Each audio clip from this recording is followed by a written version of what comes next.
ಕ್ರಿಸ್ತನಲ್ಲಿ ನನ್ನ ಪ್ರೀತಿಯ ಆತ್ಮೀಯ ದೇವಜನರೇ, ನಿಮ್ಮೆಲ್ಲರಿಗೂ ಯೇಸು ಕ್ರಿಸ್ತನ ಅತಿ ಪರಿಶುದ್ಧವಾದ ನಾಮದಲ್ಲಿ ವಂದನೆಯನ್ನು ಸಲ್ಲಿಸುವನಾಗಿರುತ್ತೇನೆ. ಈ ಒಂದು ದಿನದಲ್ಲಿ ದೈವವಾಕ್ಯದ ಸಂದೇಶವನ್ನು ಕೇಳುವ ಮುನ್ನ ನಾವು ದೇವರಿಗೆ ಪ್ರಾರ್ಥನೆಯನ್ನು ಸಲ್ಲಿಸೋಣ. ಪ್ರಾರ್ಥನೆ ಮಾಡೋಣ. ಪರಲೋಕ ಭೂಲೋಕವನ್ನು ಅದರಲ್ಲಿರತಕ್ಕಂಥ ಸಮಸ್ತ ಜೀವರಾಶಿಗಳನ್ನು ಸೃಷ್ಟಿ ಮಾಡಿದಂಥ ನಮ್ಮ ತಂದೆಯಾದ ದೇವರೇ, ಈ ಒಂದು ಸುಂದರವಾದಂಥ ಸಮಯದಲ್ಲಿ ಸ್ವಾಮಿ, ಈ ಒಂದು ಕಾರ್ಯಕ್ರಮವನ್ನು ವೀಕ್ಷಿಸುವಂಥ ಎಲ್ಲ ನಿನ್ನ ವಿಶ್ವಾಸಿಗಳ ಮೇಲೆ ನಿನ್ನ ಕೃಪೆಯು ನೆಲೆಯಾಗಿರಲಿ ಸ್ವಾಮಿ. ಒಂದು ವೇಳೆ ಎಷ್ಟೋ ಜನರು ಕಷ್ಟದಲ್ಲಿ ದುಃಖದಲ್ಲಿದ್ದಾರೆ ಕರ್ತನೆ, ಅವರಿಗೆ ಬಿಡುಗಡೆಯನ್ನು ದಯಪಾಲಿಸಿಕೊಡು. ಎಷ್ಟೋ ಜನರು ಆರೋಗ್ಯದ ಸಮಸ್ಯೆಯಿಂದ ಇರಬಹುದು ಸ್ವಾಮಿ, ಅವರಿಗೆ ಆರೋಗ್ಯವನ್ನು ಕೊಟ್ಟು ಕಾಪಾಡು ಸ್ವಾಮಿ. ವಿಶೇಷವಾಗಿ ಅವರು ಬೇಡುವಂಥ ಪ್ರತಿಯೊಂದು ವಿಚಾರಗಳಲ್ಲಿ ಅವರಿಗೆ ಸಮೃದ್ಧಿಯಾದಂಥ ಆಶೀರ್ವಾದವನ್ನು ಕೊಟ್ಟು ಅವರನ್ನು ಬಲಪಡಿಸಿ ನೀನು ಕಾಪಾಡಿಕೊಂಡು ಬರಬೇಕೆಂಬುದಾಗಿ ತಂದೆ, ಮಗ, ಪವಿತ್ರಾತ್ಮನ ನಾಮದಲ್ಲಿ ಪ್ರಾರ್ಥಿಸುತ್ತೇವೆ ನಮ್ಮ ತಂದೆಯೇ, ಆಮೇನ್. ಪ್ರಿಯ ವೀಕ್ಷಕರೇ, ಈ ದಿನದ ದೈವವಾಕ್ಯದ ಸಂದೇಶದಲ್ಲಿ ಸತ್ಯವೇದವನ್ನು ಓದುವ ಮೂಲಕವಾಗಿ ನಾವು ಆರೋಗ್ಯವನ್ನು ಯಾವ ರೀತಿಯಲ್ಲಿ ಕಾಪಾಡಿಕೊಳ್ಳಬಹುದು, ಅಥವಾ ಸತ್ಯವೇದದಲ್ಲಿ ಆರೋಗ್ಯದ ಕುರಿತು ನಮಗೆ ನೀಡಿರುವಂತಹ ಸಲಹೆಗಳು ಏನು ಎಂಬುದಾಗಿ ಆ ಒಂದು ಆರೋಗ್ಯದ ಸೂತ್ರಗಳ ಬಗ್ಗೆ ನಾವು ದೇವರ ವಾಕ್ಯವನ್ನು ತಿಳಿದುಕೊಳ್ಳುವಂಥದ್ದು ಬಹಳ ಪ್ರಾಮುಖ್ಯ ಎಂಬುದಾಗಿ ನಾವು ನೋಡುತ್ತೇವೆ. ಇವತ್ತಿನ ದಿನದಲ್ಲಿ ನಾವು ಆರೋಗ್ಯವಂತರಾಗಿರಬೇಕಾದರೆ ದೇವರು ನಮಗೆ ಕೊಟ್ಟಂಥ ಆಹಾರವನ್ನು ಆಯ್ಕೆ ಮಾಡಿಕೊಳ್ಳುವಂಥದ್ದು ಬಹಳ ಪ್ರಾಮುಖ್ಯ ಎಂಬುದಾಗಿ ನಾವು ನೋಡುತ್ತೇವೆ. ಪ್ರಿಯರೇ, ಈಗಿನ ಕಾಲದಲ್ಲಂತೂ ಮನುಷ್ಯನ ಜೀವಿತ ಹೇಗಿದೆ ಎಂಬುದಾಗಿ ನೋಡಬೇಕಾದ್ರೆ ಒಬ್ಬ ಆರೋಗ್ಯವಂತ ಮನುಷ್ಯನ ದೇಹದ ತೂಕ 50ರಿಂದ 65 kg ಒಳಗಡೆ ಇರಬೇಕೆಂಬುದಾಗಿ ವಿಜ್ಞಾನವು ಸ್ಪಷ್ಟವಾಗಿ ಹೇಳುತ್ತೆ ಪ್ರಿಯರೇ.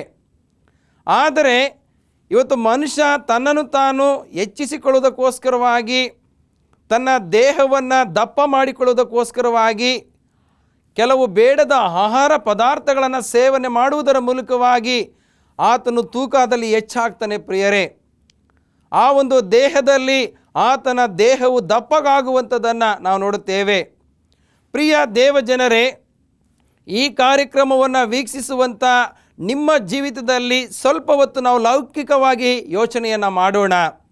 ಒಂದು ವೇಳೆ ಸಮಾಜದಲ್ಲಿ ನಾವು ಅತಿಯಾಗಿ ದಪ್ಪವಾಗಿದ್ದರೆ ಸಮಾಜವು ನಮ್ಮನ್ನು ಗಮನಿಸ್ತಾ ಇರ್ತದೆ ಪ್ರಿಯರೇ. ಇವನು ಎಷ್ಟು ದಪ್ಪವಾಗಿದ್ದಾನೆ, ಏನು ಇಷ್ಟು ದೊಡ್ಡದಾಗಿ ಬೆಳೆದಿದ್ದಾನೆ ಎಂಬುದಾಗಿ ನಮ್ಮನ್ನು ಒಂದು ಬೇಡದ ಒಂದು ರೀತಿಯಲ್ಲಿ ನಮ್ಮನ್ನು ಗಮನಿಸುವಂಥದ್ದನ್ನು ನಾವು ನೋಡುತ್ತೇವೆ. ಮತ್ತು ಎರಡನೇದಾಗಿ, ಒಬ್ಬ ವ್ಯಕ್ತಿ ದಪ್ಪಗಾದರೆ ಅವನಿಗೆ ಆರೋಗ್ಯದ ಸಮಸ್ಯೆಗಳು ಉಂಟಾಗುವಂಥದ್ದನ್ನು ನಾವು ನೋಡುತ್ತೇವೆ. ಅವನಿಗೆ ಸರಿಯಾಗಿ ನಡೆಯುವುದಕ್ಕೆ ಆಗುವುದಿಲ್ಲ, ಸರಿಯಾಗಿ ಮಲಗುವುದಕ್ಕೆ ಆಗುವುದಿಲ್ಲ, ಅಥವಾ ಒಂದು ಮನೆಯಲ್ಲಿ ಸರಿಯಾದಂಥ ರೀತಿಯಲ್ಲಿ ವಾಸ ಮಾಡುವುದಕ್ಕೆ ಆಗೋದೇ ಇಲ್ಲ ಎಂಬುದಾಗಿ ನಾವು ನೋಡುತ್ತೇವೆ. ಇವತ್ತಿನ ಸಮಾಜದಲ್ಲಿ ನಾವು ಕೆಲವು ಪಟ್ಟಣ ಪ್ರದೇಶಕ್ಕೆ ಹೋದಂಥ ಸಮಯದಲ್ಲಿ ಅಲ್ಲಿನ ಜನರ ಸ್ಥಿತಿಗತಿಗಳನ್ನು ನೋಡುವಾಗ ಎಷ್ಟೋ ಜನ ದಪ್ಪಗಾಗಿ ತಮ್ಮ ಜೀವಿತವನ್ನೇ ಹಾಳು ಮಾಡಿಕೊಳ್ಳುತ್ತಾ ಇರುವಂಥದ್ದನ್ನು ನಾವು ನೋಡ್ತೇವೆ ಪ್ರಿಯರೇ. ಆದುದರಿಂದ ಒಂದು ವೇಳೆ ಈ ಕಾರ್ಯಕ್ರಮವನ್ನು ವೀಕ್ಷಿಸುವಂಥ ನಿಮ್ಮ ಜೀವಿತದಲ್ಲಿ ಇಂಥ ಒಂದು ಸ್ಥಿತಿಗತಿ ಇರುವುದಾದರೆ, ಈ ವಾಕ್ಯದ ಮೂಲಕವಾಗಿ ನೀವು ಈಗಲೇ ಎಚ್ಚರಿಕೆಯನ್ನು ನೀವು ಪಡೆದುಕೊಳ್ಳುವುದಾದರೆ ಖಂಡಿತವಾಗಿ ನಿಮ್ಮ ಆರೋಗ್ಯದಲ್ಲಿ ಸುಧಾರಣೆ ಆಗುವಂಥದ್ದು ಖಂಡಿತವಾಗಿದೆ ಪ್ರಿಯರೇ. ಆದುದರಿಂದ ಈ ಕಾರ್ಯಕ್ರಮದ ಮೂಲಕವಾಗಿ ಸತ್ಯವೇದದಲ್ಲಿ ನಾವು ಯಾವ ಆಹಾರವನ್ನು ನಾವು ತಿನ್ನಬೇಕು, ಆಹಾರವನ್ನು ತೆಗೆದುಕೊಳ್ಳುವಂಥ ವ್ಯಕ್ತಿಯ ದೇಹದಲ್ಲಿ ಆದಂಥ ಬದಲಾವಣೆಯನ್ನು ನಾವು ನೋಡುವಾಗ ನಿಮ್ಮ ಸತ್ಯವೇದವನ್ನು ದಾನಿಯೇಲನ ಪ್ರವಾದನೆ ಗ್ರಂಥ 1ನೇ ಅಧ್ಯಾಯ 8ನೇ ವಚನವನ್ನು ನಾವು ನೋಡುವಾಗ ಅಲ್ಲಿ ದೇವರ ವಾಕ್ಯದಲ್ಲಿ ದಾನಿಯೇಲನಿಗೆ ಆಯ್ಕೆ ಮಾಡಿಕೊಳ್ಳುವಂಥ ಒಂದು ಅಧಿಕಾರ ಅಲ್ಲಿ ದೇವರು ಕೊಡುವಂಥದ್ದನ್ನು ನಾವು ನೋಡುತ್ತೇವೆ ಪ್ರಿಯರೇ. ನೆಬೂಕದ್ನೆಚ್ಚರನ ಕಾಲದಲ್ಲಿ ಆ ಒಂದು ಬ್ಯಾಬಿಲೋನಿಗೆ ಒಯ್ದಂಥ ಶದ್ರಾಕ್, ಮೇಷಾಕ್, ಅಬೇದ್ನೆಗೋ ಇಂಥ ವ್ಯಕ್ತಿಗಳಿಗೆ ಅಲ್ಲಿ ದೇವರು ಆಹಾರವನ್ನು ಆಯ್ಕೆ ಮಾಡಿಕೊಳ್ಳುವಂಥ ಅಧಿಕಾರವನ್ನು ಕೊಡುವಂಥದ್ದನ್ನು ನಾವು ನೋಡುತ್ತೇವೆ. ಯಾಕಂದರೆ ನೆಬೂಕದ್ನೆಚ್ಚರನು ಎಲ್ಲರಿಗೂ ಮಾಂಸಾಹಾರವನ್ನು, ಒಳ್ಳೆಯ ಮದ್ಯವನ್ನು, ದ್ರಾಕ್ಷಾರಸವನ್ನು ಕುಡಿಸಬೇಕು ಅನ್ನುವಂಥ ಒಂದು ಭಾವನೆ ಅಲ್ಲಿ ಇರುವಾಗ ದಾನಿಯೇಲನು ಅದನ್ನು ತಿರಸ್ಕಾರ ಮಾಡುವಂಥದ್ದನ್ನು ನಾವು ನೋಡುತ್ತೇವೆ. ಆ ವಾಕ್ಯವನ್ನು ಓದೋಣ.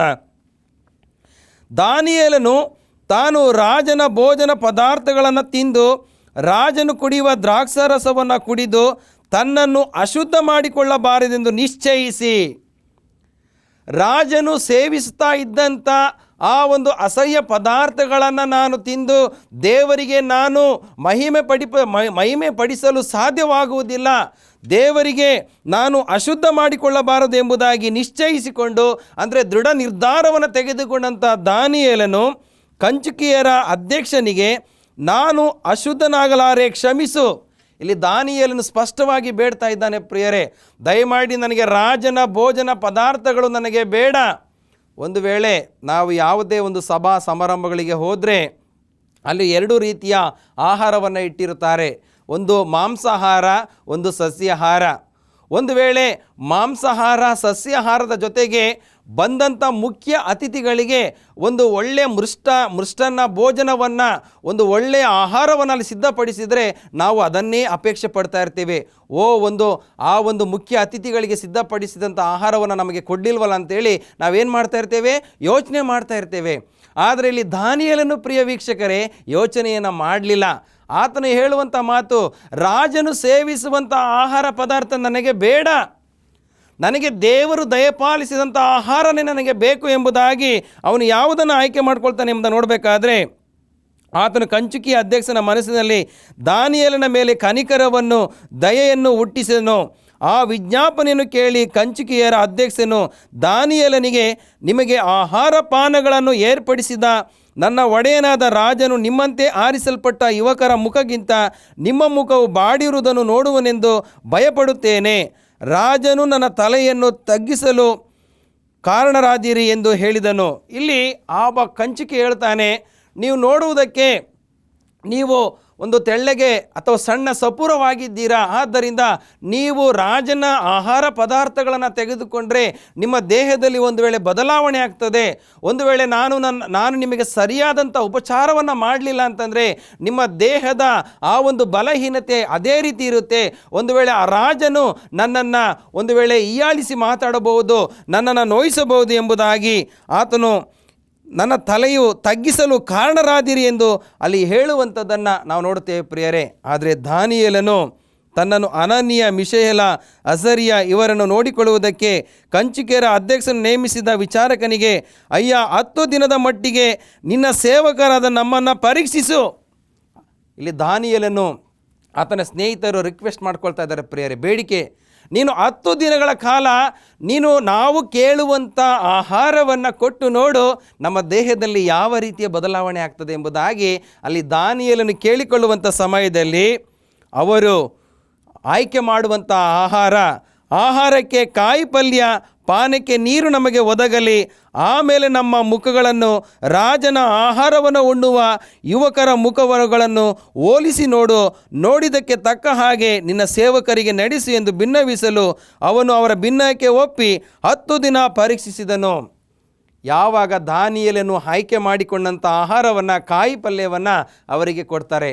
ಆದರೆ ಇಲ್ಲಿ ಕಂಚುಕಿಗೆ ಒಂದು ಒಳ್ಳೆಯ ಮನಸ್ಥಿತಿನಲ್ಲಿ ಬೇಸರವಾಗ್ತದೆ.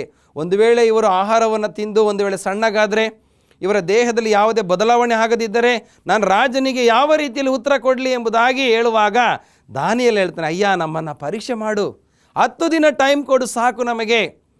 ಆ ಸಮಯ ಕೊಟ್ಟು ನೋಡು ನಮ್ಮ ದೇಹದಲ್ಲಿ ಯಾವ ರೀತಿಯಲ್ಲಿ ವ್ಯತ್ಯಾಸಗಳಾಗ್ತದೆ ಎಂಬುದಾಗಿ ಹೇಳಬೇಕಾದ್ರೆ, ನಾವು ಮುಂದಿನ 17ನೇ ವಚನವನ್ನು ನಾವು ನೋಡುವಾಗ, ವಿಚಾರಕನು ಅವರಿಗೆ ನೇಮಕವಾದ ಭೋಜನ ಪದಾರ್ಥಗಳನ್ನು, ಅವರು ಕುಡಿಯಬೇಕಾದ ದ್ರಾಕ್ಷಾರಸಗಳನ್ನು ತೆಗೆದಿಟ್ಟು ಕಾಯಿ ಪಲ್ಯಗಳನ್ನು ಕೊಡುತ್ತಾ ಬಂದನು. ಅವರು ಹೇಳಿದ ಹಾಗೆ ಕಾಯಿ ಪಲ್ಯವನ್ನೇ ಕೊಡುತ್ತಾ ಬರುವಂಥದ್ದನ್ನು ನಾವು ನೋಡುತ್ತೇವೆ, ಪ್ರಿಯರೇ. ಯಾಕೆಂದರೆ ಜ್ಞಾನೋಕ್ತಿಯಲ್ಲಿ ಒಂದು ವಾಕ್ಯ ನಾವು ನೋಡುತ್ತೇವೆ, ಕೊಬ್ಬಿದ ಮಾಂಸಕ್ಕಿಂತಲೂ ಸೊಪ್ಪಿನ ಊಟವೇ ಲೇಸು ಎಂಬುದಾಗಿ ನಾವು ನೋಡುತ್ತೇವೆ. ಎಷ್ಟು ಜನ ಇವತ್ತು ನಾವು ತರಕಾರಿ ತಿಂತ ಇದ್ದೇವೆ? ಯಾರೂ ತರಕಾರಿ ತಿನ್ನಲ್ಲ. ಭಾನುವಾರ ಬಂತು ಅಂದರೆ ಆ ರಜಾ ದಿನಗಳಲ್ಲಿ ನಾವು ಸ್ಪೆಷಲ್ ಫುಡ್ಡನ್ನು ಅಪೇಕ್ಷೆ ಪಡ್ತೇವೆ, ಪ್ರಿಯರೇ. ಇವತ್ತಿನ ದಿನದಲ್ಲಿ ಆ ಮಾಂಸಾಹಾರವನ್ನು ಸೇವಿಸುವುದರ ಮೂಲಕವಾಗಿ ನಮಗೆ ಅನೇಕ ಕಾಯಿಲೆಗಳು ಬರ್ತಾ ಇದೆ, ಪ್ರಿಯರೇ. ಹಂಗಂತ ಹೇಳಿ ನಾನು ಅದನ್ನು ಸೇವಿಸಬಾರದು ಎಂಬುದಾಗಿ ನಾನು ಹೇಳಲಿಕ್ಕೆ ಹೋಗಲ್ಲ. ಯಾಕಂದರೆ ಆಯ್ಕೆ ನಿಮ್ಮ ಹತ್ರ ಇದೆ, ಪ್ರಿಯರೇ. ನಾವು ಸತ್ಯವೇದದ ಮೂಲಕವಾಗಿ ನಿಮಗೆ ಬೋಧನೆಯನ್ನು ಮಾಡ್ತೇವೆ. ದಾನಿಯೇಲನಿಗೆ ಇಲ್ಲಿ ಆಯ್ಕೆಯ ಅಧಿಕಾರ ಕೊಡಲ್ಪಡ್ತು. ಅಲ್ಲಿ ದಾನಿಯೇಲನು ಸಸ್ಯಾಹಾರವನ್ನೇ ಆಯ್ಕೆ ಮಾಡಿಕೊಂಡನೆಂಬುದಾಗಿ ನಾವು ನೋಡುತ್ತೇವೆ. ಆದುದರಿಂದ ನಮ್ಮ ಭಾರತ ದೇಶದಲ್ಲಿ ಪ್ರತಿಯೊಬ್ಬನಿಗೂ ಸ್ವಾತಂತ್ರ್ಯ ಇದೆ ಪ್ರಿಯರೇ. ಅವನದೇ ಆದಂಥ ಆಹಾರವನ್ನು ತಿನ್ನುವಂಥ ಅಧಿಕಾರ ಅಲ್ಲಿ ಇರುವಂಥದ್ದನ್ನು ನೋಡುತ್ತೇವೆ. ಆದರೆ ಇಲ್ಲಿ ದೇವರು ಆ ಒಂದು ಕಾಯಿ ಪಲ್ಯಗಳನ್ನು ಆಯ್ಕೆ ಮಾಡುವಂಥ ದಾನಿಯೇಲನ ಜೀವಿತದಲ್ಲಾದಂಥ ಬದಲಾವಣೆ ನೋಡುವಾಗ, ಹೀಗಿರಲು ದೇವರು ಆ 4 ಮಂದಿ ಯುವಕರಿಗೆ ಸಕಲ ಜ್ಞಾನ, ಸಕಲ ಶಾಸ್ತ್ರಗಳಲ್ಲಿಯೂ ವಿದ್ಯೆಗಳಲ್ಲಿಯೂ ಜ್ಞಾನ ವಿವೇಕಗಳನ್ನು ದಯಪಾಲಿಸಿದನು ಎಂಬುದಾಗಿ ನಾವು ನೋಡುತ್ತೇವೆ. ಆದರೆ ರಾಜನ ಆಹಾರವನ್ನು ತೆಗೆದುಕೊಂಡಂಥ ಜನರಲ್ಲಿ ಅಭಿವೃದ್ಧಿ ಕಾಣಲಿಲ್ಲ ಪ್ರಿಯರೇ. ಯಾವಾಗ ದಾನಿಯೇಲ ಮತ್ತು ಅವನ ಸ್ನೇಹಿತರು ಸಸ್ಯಾಹಾರವನ್ನು ತೆಗೆದುಕೊಂಡರು, ಅವರಲ್ಲಿ ಏನು ಅಭಿವೃದ್ಧಿ ಆಯಿತು? ಜ್ಞಾನವೂ ಅಭಿವೃದ್ಧಿ ಆಯಿತು. ಮುಖದಲ್ಲಿ ಒಂದು ಪ್ರಕಾಶವಾದಂಥ ಕಳೆ ಬಂತು ಪ್ರಿಯರೇ. ಇಂಥ ಒಂದು ಅದ್ಭುತವನ್ನು ದೇವರು ಮಾಡಿ ಸಕಲ ಶಾಸ್ತ್ರಗಳಲ್ಲಿಯೂ ವಿದ್ಯೆಗಳಲ್ಲಿಯೂ ಅವರು ನಿಪುಣತೆಯನ್ನು ಹೊಂದುವಂಥದ್ದನ್ನು ನಾವು ನೋಡುತ್ತೇವೆ ಪ್ರಿಯರೇ. ಆದುದರಿಂದ ವಿಜ್ಞಾನ ಕೂಡ ಸ್ಪಷ್ಟವಾಗಿ ಹೇಳುತ್ತೆ, ನಾವು ತರಕಾರಿಗಳನ್ನು ಸೊಪ್ಪುಗಳನ್ನು ತಿನ್ನುವುದರಿಂದ ನಮ್ಮ ಜ್ಞಾನ ಅಭಿವೃದ್ಧಿ ಆಗುತ್ತೆ. ಯಾಕೆಂದರೆ ದೇವರು ತನ್ನ ಸೃಷ್ಟಿಯಲ್ಲೇ ಮನುಷ್ಯನ ಜ್ಞಾನ ಅಭಿವೃದ್ಧಿಗೋಸ್ಕರವಾಗಿ ನಮಗೆ ಒಳ್ಳೆಯ ಹಣ್ಣುಗಳನ್ನು ಕಾಯಿ ಪಲ್ಯಗಳನ್ನು ಕೊಟ್ಟಿರುವಂಥದ್ದನ್ನು ನಾವು ನೋಡುತ್ತೇವೆ. ಯೆಹೆಜ್ಕೇಲ 4ನೇ ಅಧ್ಯಾಯ 3ನೇ ವಚನದಲ್ಲಿ 9ನೇ ವಚನದಿಂದ ನಾವು ನೋಡುವಾಗ ಅಲ್ಲಿ ಸ್ಪಷ್ಟವಾಗಿ ನಾವು ನೋಡುತ್ತೇವೆ. 9ನೇ ವಚನದಲ್ಲಿ, ಇದಲ್ಲದೆ ನೀನು ಗೋಧಿ, ಜವೆಗೋಧಿ, ಅವರೆ, ಅಲಸಂದೆ, ಸಾವೆ, ಕಡಲೆ ಇವುಗಳನ್ನು ತೆಗೆದುಕೊಂಡು ಒಂದೇ ಪಾತ್ರೆಯಲ್ಲಿ ಹಾಕಿ ಅವುಗಳಿಂದ ರೊಟ್ಟಿಯನ್ನು ಮಾಡಿಕೋ. ಮಗ್ಗುಲಲ್ಲಿ ಮಲಗಿಕೊಳ್ಳುವಷ್ಟು ದಿನ, ಅಂದರೆ 390 ದಿನ ಅದನ್ನು ತಿನ್ನು. ನಿನ್ನ ಆಹಾರವನ್ನು ತೂಕದ ಪ್ರಕಾರ ದಿನವೊಂದಕ್ಕೆ 20 ತೊಲೆಯಂತೆ ತಿನ್ನು. ಹಾಗಾಗಿ ಸ್ವಲ್ಪ ಸ್ವಲ್ಪ ತಿನ್ನಬೇಕು. ಮತ್ತು ನೀರನ್ನು ಅಳತೆಯ ಪ್ರಕಾರ ದಿನವೊಂದಕ್ಕೆ 1 ಸೇರಿನಂತೆ ಕುಡಿ ಎಂಬುದಾಗಿ ನಾವು ನೋಡುತ್ತೇವೆ. ಆದರೆ ಇಲ್ಲಿ ದೇವರ ನಿಯಮವನ್ನು ಆ ಜನಾಂಗವು ಮೀರಿತು ಎಂಬುದಾಗಿ ನಾವು ನೋಡುತ್ತೇವೆ. ಇಲ್ಲಿ ದೇವರು ಯಾವ ಕಾಳುಗಳನ್ನು ತಿನ್ನಬೇಕು, ಯಾವ ಪ್ರಮಾಣದಲ್ಲಿ ತಿನ್ನಬೇಕು, ಯಾವ ಪ್ರಮಾಣದಲ್ಲಿ ನೀರನ್ನು ಕುಡಿಯಬೇಕೆಂಬುದಾಗಿ ನಮಗೆ ಸ್ಪಷ್ಟವಾಗಿ ಅಲ್ಲಿ ಹೇಳಿರುವಂಥದ್ದನ್ನು ನಾವು ನೋಡುತ್ತೇವೆ. ಆದರೆ ಆ ಜನ ಏನು ಮಾಡಿದ್ರು?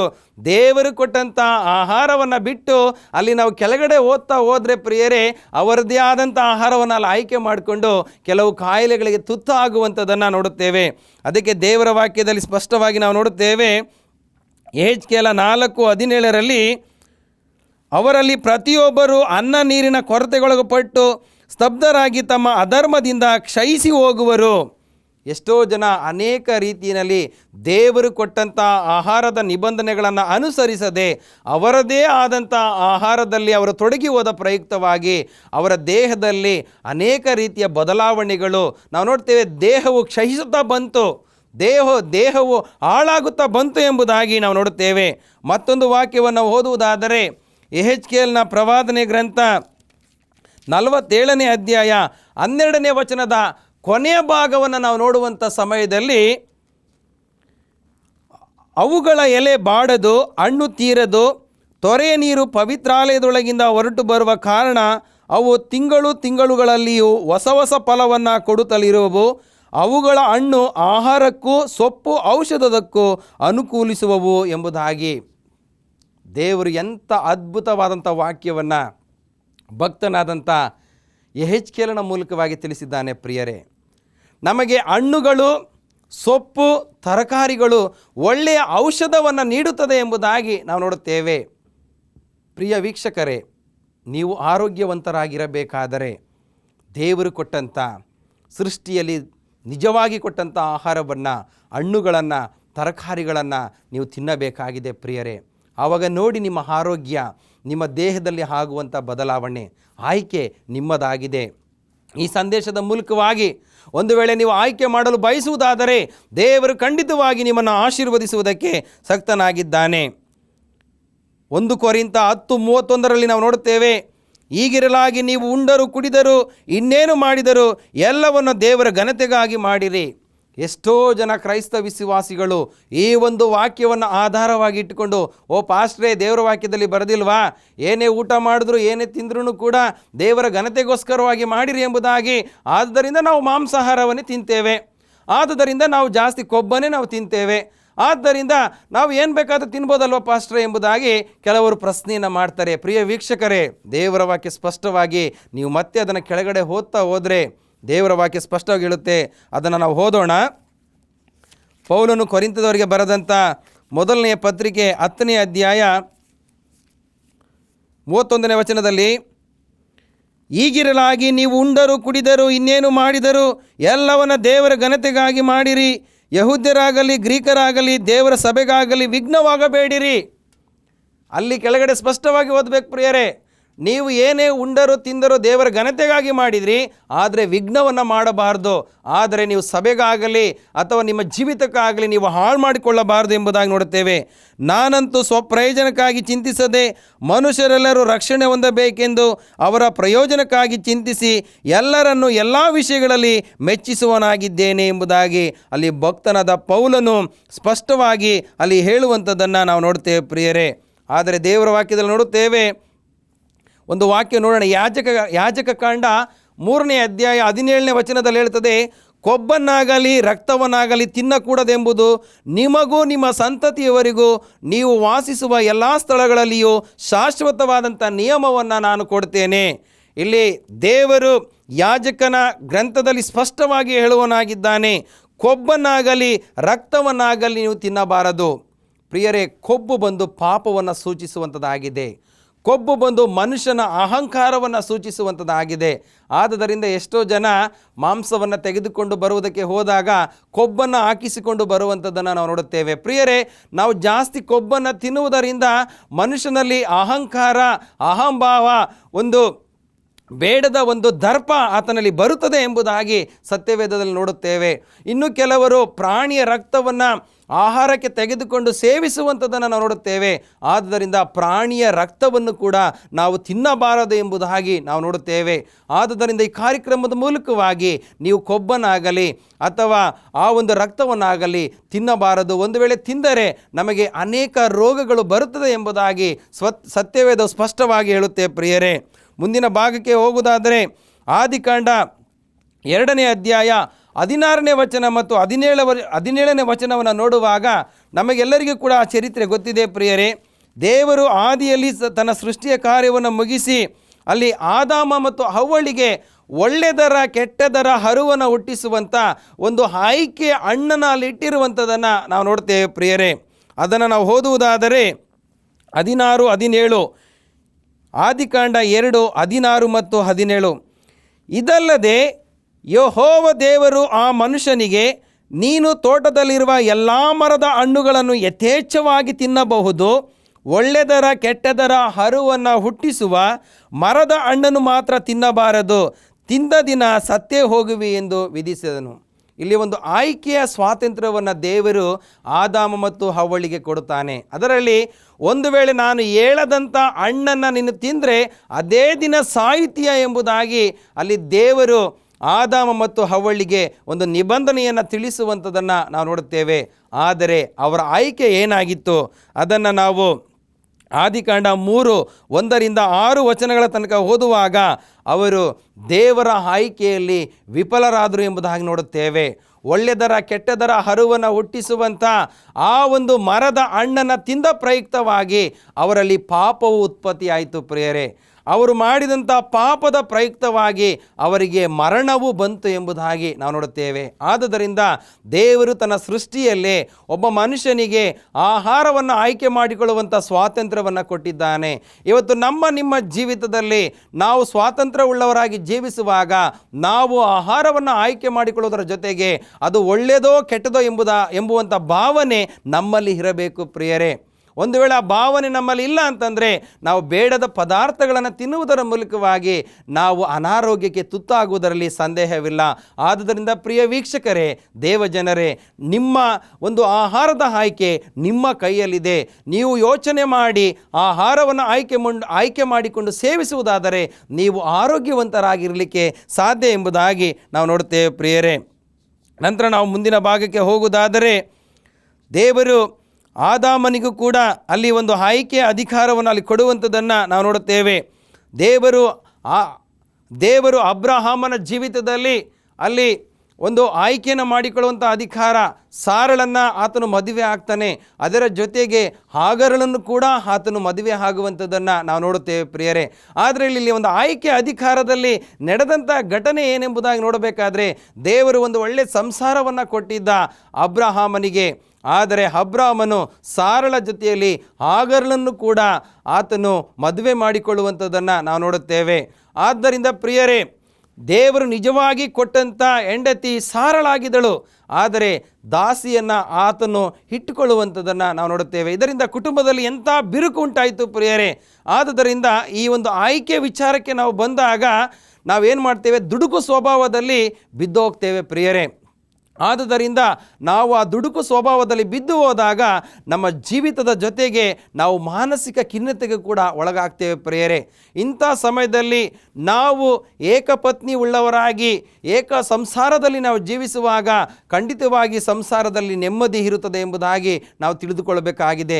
ಆದ್ದರಿಂದ ಪ್ರಿಯ ವೀಕ್ಷಕರೇ, ದೇವರ ವಾಕ್ಯದಲ್ಲಿ ಎಲೆನ್ ಜಿ ವೈಟ್ ಅವರು ಪೆಟ್ರಿಯಾರ್ಕ್ಸ್ ಆ್ಯಂಡ್ ಪ್ರಾಫಿಟ್ಸ್ ಪುಟದ ಸಂಖ್ಯೆ 145ರಲ್ಲಿ ಅವರು ಹೇಳ್ತಾರೆ, ಬಹುಪತ್ನಿತ್ವ ಅದು ಶಾಂತಿ ಮತ್ತು ಪಾವಿತ್ರ್ಯತೆಯನ್ನು ಹಾಳು ಮಾಡುತ್ತೆ ಎಂಬುದಾಗಿ ಎಲೆನ್ ಜಿ ವೈಟ್ ಅಮ್ಮನವರು ಸ್ಪಷ್ಟವಾಗಿ ಹೇಳುವಂಥದ್ದನ್ನು ನಾವು ನೋಡುತ್ತೇವೆ.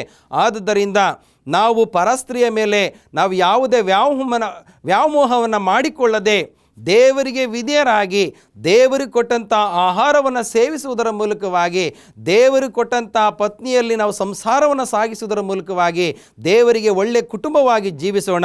ದೇವರಿಗೆ ಯಾವಾಗಲೂ ಸ್ತೋತ್ರವನ್ನು ಸಲ್ಲಿಸೋಣ. ಯಾಕೆಂದರೆ ಯೆಹೆಜ್ಕೇಲ 18:30ರಲ್ಲಿ ಒಂದು ವಾಕ್ಯ ಸ್ಪಷ್ಟವಾಗಿ ಹೇಳುತ್ತೆ ಪ್ರಿಯರೇ, ಸಾಯುವವರ ಸಾವಿನಲ್ಲಿ ನನಗೆ ಸ್ವಲ್ಪನೂ ಇಷ್ಟ ಇಲ್ಲ, ನೀವು ತಿರುಗಿಕೊಂಡು ಬಾಳಬೇಕೆಂಬುದೇ ನನಗೆ ಇಷ್ಟ ಎಂಬುದಾಗಿ. ಆದುದರಿಂದ ದೇವರು ನಮಗೆ ಆಯ್ಕೆ ಅಧಿಕಾರವನ್ನು ಕೊಟ್ಟಿದ್ದಾನೆ.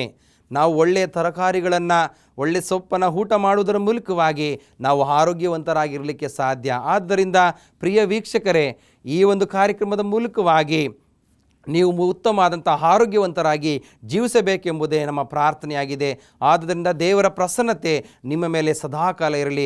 ದೇವರ ವಾಕ್ಯದ ಬೆಳಕು ನಿಮ್ಮ ಕುಟುಂಬಗಳ ಮೇಲೆ, ನಿಮ್ಮ ಕೆಲಸದ ಮೇಲೆ, ನಿಮ್ಮ ವ್ಯವಸಾಯದ ಮೇಲೆ ಸದಾಕಾಲ ಇರಲಿ ಎಂಬುದೇ ನನ್ನ ಪ್ರಾರ್ಥನೆಯಾಗಿದೆ. ದೇವರ ಒಂದು ವಾಕ್ಯಗಳ ಮೂಲಕವಾಗಿ ನಮ್ಮನ್ನು, ನಿಮ್ಮನ್ನು ವಿಶೇಷವಾಗಿ ಆಶೀರ್ವದಿಸಲಿ. ಆಮೇನ್. ಪ್ರಾರ್ಥನೆ ಮಾಡೋಣ. ಕೃಪಾ ಸಂಪೂರ್ಣನಾಗಿರುವ ನಮ್ಮ ದೇವರೇ, ಈ ಒಂದು ವಿಶೇಷವಾದಂಥ ದಿನದಲ್ಲಿ ಸ್ವಾಮಿ, ಆಯ್ಕೆಯ ಅಧಿಕಾರವನ್ನು ಮನುಷ್ಯನಿಗೆ ಕೊಟ್ಟಿದೆ ಸ್ವಾಮಿ.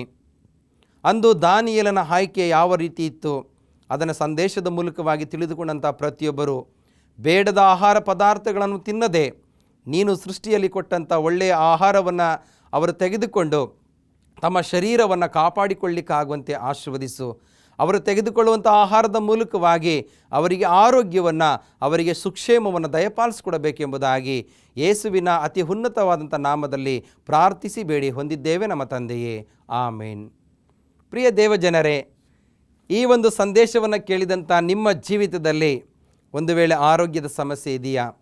ನಮ್ಮ ಹೋಪ್ ಮಾಧ್ಯಮವನ್ನು ನೀವು ನೋಡುವುದಾದರೆ ಅಲ್ಲಿ ಆರೋಗ್ಯದ ಕುರಿತು ಕೂಡ ನಿಮಗೆ ಸಂದೇಶವನ್ನು, ಕೆಲವು ಟಿಪ್ಸ್ಗಳನ್ನು ನಿಮಗೆ ಅಲ್ಲಿ ನಾವು ಹೇಳ್ತೇವೆ. ಆದುದರಿಂದ ನೀವು ಆ ಕಾರ್ಯಕ್ರಮವನ್ನು ವೀಕ್ಷಿಸುವುದರ ಮೂಲಕವಾಗಿ ನೀವು ಆರೋಗ್ಯವಂತರಾಗಿರಲಿಕ್ಕೆ ಸಾಧ್ಯವಿದೆ.